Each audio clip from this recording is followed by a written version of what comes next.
A little boy was walking down the street trying to reach for his mother's hand and kept asking the same question over and over. "Mommy, where are we going?" The mother looked away and stayed silent. "Poor little kid," the neighbors whispered as they watched them pass. "He doesn't know his mother is taking him to the orphanage." Time passed. The boy grew up and began visiting the mother who had left him. He cleaned her house after her drunken nights, and when she fell asleep among smoke and alcohol, he would sit beside her, hold her hand, and kiss her dirty cheek.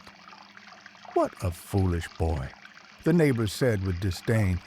"Where's his pride? She's the one who abandoned him." The years went by, his mother died, and the boy became a handsome, educated man with a bright future. He graduated from university with honors, and everyone said he was destined for success.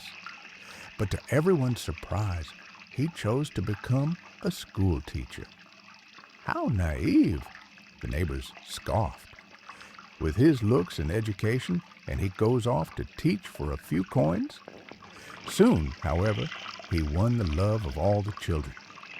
Sometime later, news spread that he was going to marry a girl from the neighborhood. "What an idiot," the neighbors said again. "The girl's deaf and has a limp. He could have found someone better."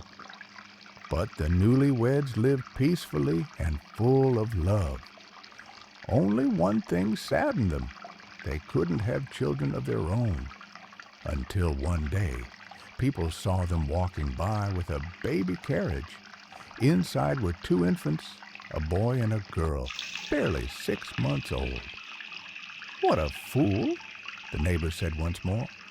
"Instead of finding a healthy wife and having his own children, he goes and adopts two at once."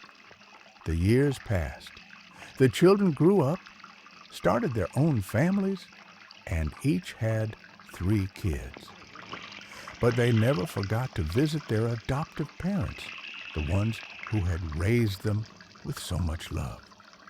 One cold spring afternoon, the man was crossing a bridge when he saw a dog trapped on a chunk of ice floating down the river. The animal whimpered in fear as the ice slowly cracked beneath it. Without thinking, the man jumped into the freezing water and managed to save it. "What a fool," grumbled the neighbors. "At his age, jumping into a river in this cold, now he's going to get sick." And indeed, he fell ill, and he died. At the funeral, the neighbors whispered among themselves again, "He lived like a fool and died just as foolishly," but by then he was standing before the gates of heaven. The guardian angel asked him, "What's your name?" "I don't remember," he said with a calm smile. "All my life the neighbors called me fool. I just did the things they never understood." The angel nodded and replied, "Your name is written in the book of the righteous. Enter." Because what they called foolishness, here it has another name: love.